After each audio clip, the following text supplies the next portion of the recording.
मंच पर बैठे हुए सभी आदरणीय, उन सभी लोगों को मैं प्रणाम करता हूं। सभा में उपस्थित जो भी हमसे बड़े हैं उन सभी को प्रणाम करता हूं, और जो छोटे हैं उन सभी लोगों को मैं अपना स्नेह प्रदर्शित करता हूं। हमारे अनुरोध पर इस सभा में सम्मिलित होने के लिए आए हुए IAS ऑफिसर और हमारे अस्थायी अभिभावक और संस्था के वरीय सदस्य श्री R प्रसाद जी को प्रणाम करता हूं। हमारे अस्थायी अभिभावक रिटायर्ड जिला अपर दंडाधिकारी और संस्था के वरीय सदस्य श्री ललन प्रसाद जी को मैं प्रणाम करता हूं।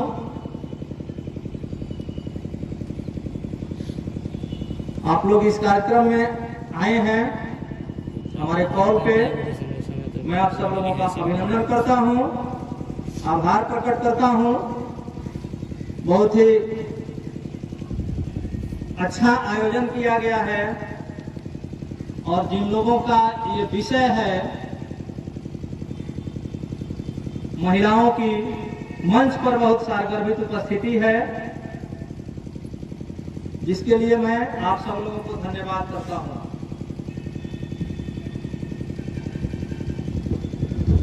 पूर्व में बहुत सारे वक्ताओं ने अपने अपने विचार रखे हैं। मुझे भी आदेश हुआ है कि मैं भी अपना विचार रखूं। हमारे देश में प्राचीन काल से ही नारी को उच्च स्थान प्राप्त है। उस समय और आज भी नारी के बिना कोई भी धार्मिक कार्य अधूरा माना जाता था और अधूरा माना जाता है। हमारे प्राचीन ग्रंथों में कहा गया है कि जहां नारी की पूजा होती है वहां देवता निवास करते हैं, और जहां उनका निरादर होता है वहां तरह तरह की परेशानियां पैदा होती हैं। महात्मा गांधी ने भी कहा था कि अगर आप एक पुरुष को शिक्षित करते हैं तो आप सिर्फ एक व्यक्ति को शिक्षित करते हैं, लेकिन अगर आप एक स्त्री को शिक्षित करते हैं तो आप एक परिवार, एक राष्ट्र को शिक्षित बनाते हैं। गांधी जी के ये सब वास्तव में हमारे लिए कितने महत्वपूर्ण हैं, ये समझने वाली बात है, क्योंकि शिक्षा सामाजिक विकास का प्रमुख सूचक है। व्यक्ति के सशक्तिकरण की प्रक्रिया शिक्षा से ही शुरू होती है। पूर्व के कुछ वक्ताओं ने इस बात पर बोला है कि बेटी शिक्षित होगी। महात्मा गांधी ने भी बहुत पहले ये बात बोली है कि व्यक्ति के सशक्तिकरण की जो प्रक्रिया है वो शिक्षा से ही शुरू होती है। किसी भी समाज का विकास तभी संभव है जब समाज के भीतर निवास करने वाली जनसंख्या के प्रत्येक भाग की पूर्ण सहभागिता हो, और महिलाओं के सर्वांगीण विकास के लिए उनकी पूर्ण सहभागिता हो। ये बातें महिलाओं के प्रति भेदभाव मिटाने हेतु संयुक्त राष्ट्र संघ के घोषणा पत्र में कही गई है।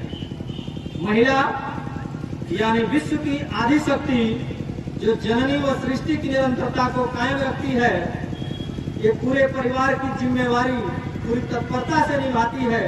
अगर वही शक्ति पीड़ित होगी और भेदभाव की शिकार होगी तो समाज कैसे आगे बढ़ेगा, चाहे वह भारत हो या कोई अन्य राष्ट्र। नारी सृष्टि का प्रमुख उद्गम स्रोत है। नारी सृष्टि का प्रमुख उद्गम स्रोत है। नारी के अभाव में समाज की कल्पना भी नहीं की जा सकती। बिना नारी के पुरुष अधूरा है। ये बातें हमारे कहने से नहीं, सभी लोग जानते हैं। समाज रूपी गाड़ी के दो पहिए हैं। पुरुष को सदैव शक्तिशाली माना जाता रहा है और स्त्री को अबला नारी। सच्चाई यही है कि स्त्री नहीं अबला है, नहीं अबला थी। वह साक्षात ममता की मूर्ति है, वह असहाय नहीं है। गुरु रविंद्रनाथ टैगोर ने लिखा है कि किसी भी राष्ट्र के उत्थान और पतन के लिए महिलाएं ही जिम्मेवार होती हैं। पुरुषों के किसी आंदोलन की प्रेरणा स्रोत भी महिलाएं ही होती रही हैं।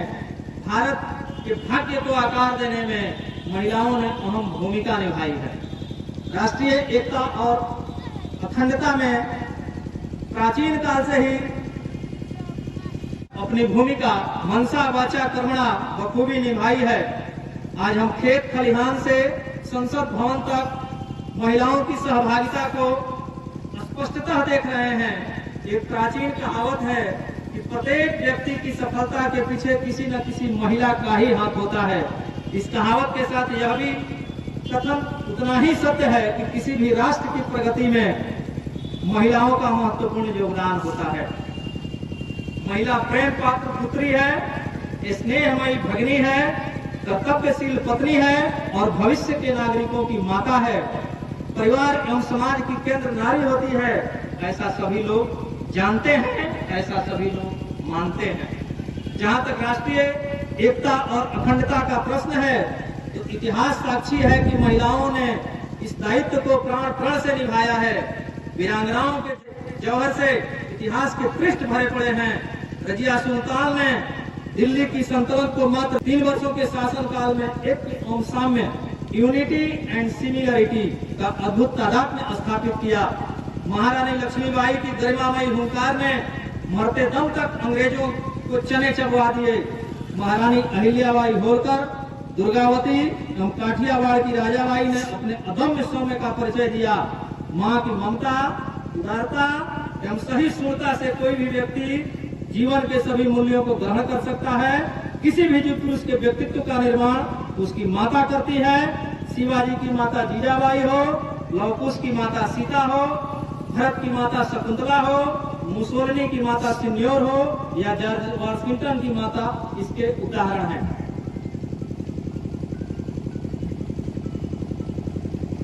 भारत के स्वतंत्रता आंदोलनों में नारियों ने जितनी बड़ी संख्या में भाग लिया, उससे यह सिद्ध होता है कि समय आने पर महिलाएं प्रेम की पुकार को क्रोध की हुंकार में तब्दील कर राष्ट्रीय अखंडता को अक्षुण्ण बनाए रखने में अपना सर्वस्व समर्पित कर सकती हैं। Sarojini Naidu, Swarup Rani, Vijaya Lakshmi Pandit, Aruna Asaf Ali, Annie Besant, madam Bhikaji Cama, Sucheta Kripalani इत्यादि महिलाओं ने राष्ट्रीय एकता एवं अखंडता के दायित्व को पूर्ण करने में कोई कोर कसर नहीं छोड़ी। आजादी के बाद इंदिरा गांधी ने अपने प्रयासों से राष्ट्र को अखंड बनाए रखा। मानव विकास के इतिहास में महिलाएं पुरुषों जितना ही आवश्यक रही हैं। वास्तव में किसी समाज में महिलाओं की हैसियत, रोजगार और किया जाने वाला काम देश के समग्र विकास के सूचकांक होते हैं। राष्ट्रीय गतिविधियों में महिलाओं की भागीदारी के बिना राष्ट्र की सामाजिक, आर्थिक या राजनीतिक विकास पकड़ा जाता है। आज के परिप्रेक्ष्य में निश्चित रूप से कहा जा सकता है कि प्रत्येक क्षेत्र में महिलाओं ने अपने दायित्वों का निर्वहन करते हुए राष्ट्र की प्रगति में अपनी भूमिका निभाई है। महिलाओं ने इस पुरातन युक्ति को चरितार्थ कर दिखाया है कि यदि पुरुषों में छात्र तेज है तो महिलाओं में दैवीय शक्ति है। सामाजिक, धार्मिक, आर्थिक, राजनीतिक एवं प्रशासनिक इत्यादि समस्त क्षेत्रों में अपनी कार्य कुशलता एवं जीवट का परिचय देकर महिलाओं ने सफलता के नए आयाम स्थापित किए हैं। आज की नारी स्वतंत्र है। सत्ता की कुर्सी हो या खेल का मैदान, वैज्ञानिक अनुसंधानों की प्रयोगशाला हो या कला साहित्य का संसार, सेना का कार्य हो या आकाश में विचरण, समुद्र के अंदर का कार्य हो या भूतल में, आज नारी के लिए प्रत्येक क्षेत्र का द्वार पूर्ण रूप से खुला हुआ है। इतिहास साक्षी है कि जब जब समाज या राष्ट्र ने नारी को अवसर प्रदान किया है, तब तब नारी ने विश्व के समक्ष श्रेष्ठ उदाहरण प्रस्तुत किया है। मैं महिलाओं की उपलब्धियों को गिनाना शुरू करूं तो अंतर्राष्ट्रीय, राष्ट्रीय और क्षेत्रीय स्तर पर मुझे 3 दिन लगेंगे, लेकिन क्योंकि समय सीमित है, राजनीतिक परिदृश्य में देखें तो कई महिलाएं अंतर्राष्ट्रीय और राष्ट्रीय स्तर पर मजबूत पहचान बनाई हैं, तो कई क्षेत्रीय स्तर पर मजबूती से छाई हुई हैं। पशु उत्थान एवं पर्यावरण सुरक्षा जैसे कार्यों द्वारा मेनका गांधी ने एक अनुकरणीय उदाहरण प्रस्तुत किया है। सामाजिक कार्यकर्ता मेघा पाटेकर ने निरंतर अपने कार्यकलापों एवं सक्रियता से महिलाओं को जागृत एवं क्रियाशील होने की सीख देने में सफल रही है। प्रशासनिक फलक पर दृष्टिपात करें तो किरण देवी सरीफी पुलिस अधिकारी न केवल अनुशासन एवं सख्त रवैये से चर्चित रही, बल्कि तिहाड़ जेल में उन्होंने जो कैदी सुधार और अन्य सांस्कृतिक कार्यक्रम संचालित किए, जिससे कितने ही कैदियों ने तामसिक कार्य को त्याग कर सात्विक मार्ग का अनुसरण किया। भारत की प्रथम महिला विदेश सचिव चोकिला अय्यर ने अपनी प्रशासनिक दक्षता सिद्ध करते हुए भारत की छवि को अंतर्राष्ट्रीय स्तर पर उजागर किया। एवरेस्ट की चोटी फतह करने वाली बछेंद्री पाल एवं संतोष यादव के प्रयास उनके गहन श्रम की परिणति थी। इंग्लिश चैनल पार कर आरती शाह ने राष्ट्रीय स्तर पर प्रशंसा प्राप्त की। वहीं विश्व एथलेटिक्स में पदक जीतकर सीमा अंतिल ने एवं एशियाड में पदक जीतकर पीटी उषा ने राष्ट्र का गौरव बढ़ाया। टेनिस खेल में सानिया मिर्जा ने अंतर्राष्ट्रीय स्तर पर धूम मचाकर भारत को विश्व स्तर पर एक पहचान दिलाया। राष्ट्र के विभिन्न खेलों का प्रतिनिधित्व करने वाली इन महिलाओं के प्रदर्शन से संपूर्ण राष्ट्र कृतार्थ हुआ। देश की एकता एवं विकास के लिए महिलाओं ने निरंतर ओजस्वी एवं रचनात्मक लेखन का कार्य किया है। वीडियो में से खींच के बढ़िया वह तो झांसी वाली रानी थी। व्हाट्सएप पर हमारा दाएं पत्रकार के देव कविता के माध्यम से जागृति का संकनाद करने वाली सुभद्रा कुमारी चौहान को भला कौन भूल सकता है।